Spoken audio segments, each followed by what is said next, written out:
Bonjour tout le monde. Donc ici on va voir, on va continuer sur les use cases, donc les cas d'utilisation. Et donc alors on va passer au cours. Donc voilà, donc comme vous voyez avec moi, par rapport donc, au diagramme donc, UML, donc ici vous avez plusieurs types de diagrammes. Nous on va les catégoriser à deux types de diagrammes différents. Donc vous avez les diagrammes statiques et les diagrammes donc structurels, donc behavioral, donc comportemental, et puis les diagrammes de structure. Donc ici, on va regarder, donc alors vous allez voir que côté comportement, vous avez des diagrammes d'activité, vous avez des diagrammes d'état. Quand vous avez par exemple une réparation dans un magasin de réparation, hein, donc cette réparation va suivre plusieurs étapes, donc livrée, prête, en attente. Il va falloir donc modéliser tout ça. Ensuite, vous avez donc des diagrammes d'interaction, vous avez des diagrammes de use case, c'est ce qu'on va voir maintenant. Sinon, de l'autre côté, vous avez des diagrammes structurels. Et là, on va voir les diagrammes de classe. Vous allez voir les diagrammes de composants. Et puis, vous avez des diagrammes de déploiement. Et puis, des diagrammes d'objets. On ne va pas aborder tous les types de diagrammes, mais on va attaquer donc l'essentiel, les plus importants. Donc ici, par rapport à use case, qu'est-ce que c'est qu'un use case? Donc ici, vous avez dans un système, par exemple, des comptes utilisateurs. Ce système, euh, il y a des acteurs qui peuvent interagir avec ce système. Vous avez l'acteur administrateur, mais vous avez aussi l'acteur client. Donc, l'administrateur, il a la possibilité de supprimer un compte et un client, il a la possibilité de clôturer un compte, pas forcément de le supprimer dans notre cas ici. Donc, ici, l'administrateur, quand il va supprimer un compte, il va d'office devoir le clôturer. Donc d'où cette flèche au milieu include, c'est-à-dire que le cas d'utilisation suppression va inclure le cas d'utilisation fermeture de compte. Et le cas d'utilisation que vous voyez ici, c'est un service rendu soit à l'utilisateur dans le cas de la fermeture d'un compte, ou bien un service réalisé de bout en bout, comme par exemple la suppression d'un utilisateur qui sollicite la fermeture d'un compte. Donc si je continue ici, on peut détailler ces cas d'utilisation avec des diagrammes, soit alors des diagrammes d'activité, ou bien ce qu'on appelle des diagrammes de séquence, le cas ici. Il faut savoir qu'un diagramme de séquence, ici, donc il va nous montrer par exemple une série d'actions plus élémentaires, comme je vous ai montré, je vous montre dans l'exemple ici.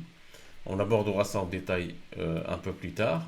Vous avez le client d'un côté qui va, par exemple, créer un compte, qui a la possibilité de créer un compte en interagissant avec le système. Vous avez ici ce qu'on appelle des contrôleurs. Vous avez le client ici, des contrôleurs, c'est des interfaces en machine, on appelle ça. Ces interfaces vont devoir interagir avec des objets en arrière-plan, donc soit alors compte ou bien commande. Et alors, là par exemple, quand le client veut consulter ses données, il y a un contrôleur qui va faire quoi? Qui va donc charger les détails de compte. Donc ce contrôleur, supposons que c'est lui qui prend en charge la fermeture d'un compte, il va commencer par charger les détails d'un compte. Dans ce cas-là, il va interagir avec un objet de type compte. Ensuite, on doit vérifier si des commandes sont en cours. Dans ce cas-là, on va à un moment ou à un autre solliciter les objets de type commande. Ensuite, on va obtenir la confirmation. Donc, vu qu'aucune commande est en cours, on va envoyer une confirmation positive, par exemple, au client. Et le client, il a la possibilité de clôturer son compte. Donc, alors, je continue. Là, on peut utiliser les diagrammes d'activité pour détailler les cas d'utilisation. Là, vous avez par exemple le client, quand il va accéder au site web, ben, le client va se connecter, va essayer de se connecter. On va voir si l'utilisateur est valide ou pas. Il y a deux scénarios. Soit alors oui. Dans ce cas-là, il va consulter par exemple la librairie et il va sélectionner le livre à acheter et puis il va l'ajouter au panier. Si l'utilisateur n'est pas valide, eh bien, bah, on va le rejeter tout simplement. Simplement, on va leur redemander d'introduire ces informations de connexion.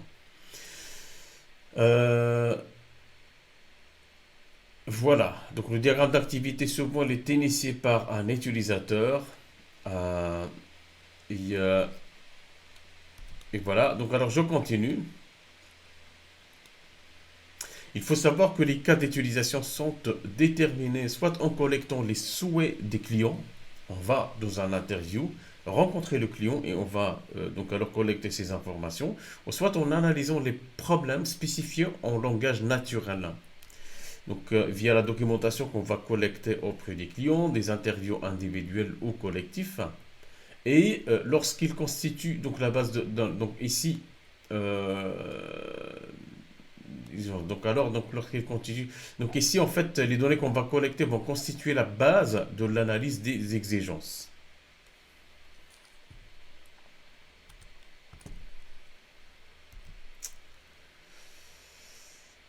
Je continue toujours. Qu'est-ce qu'un cas d'utilisation?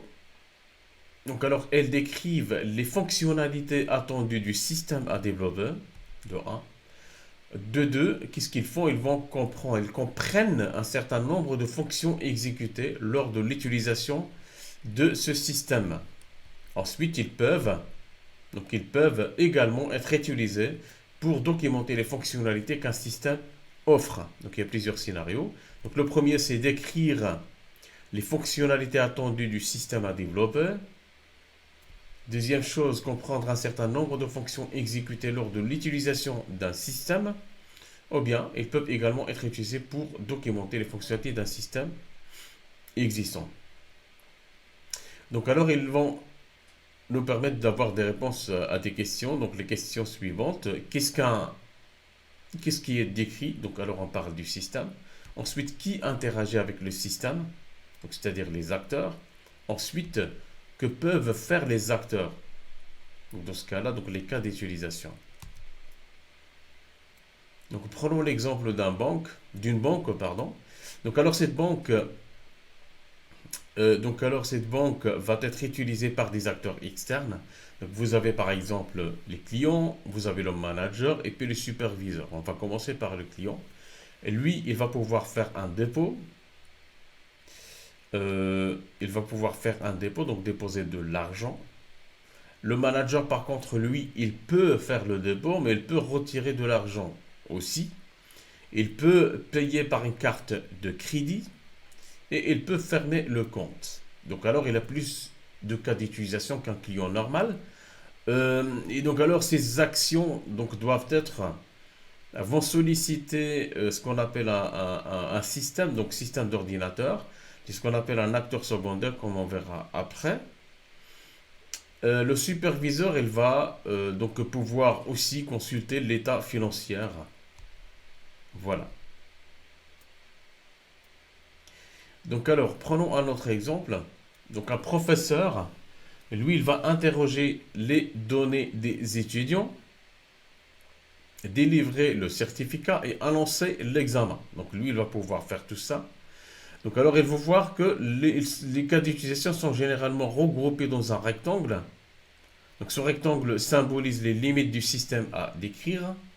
Et ils décrivent l'ensemble des fonctionnalités fournies par un système logiciel. C'est-à-dire que les cas d'utilisation vont pouvoir lister tous les systèmes, tous les cas d'utilisation qu'un utilisateur externe va pouvoir utiliser.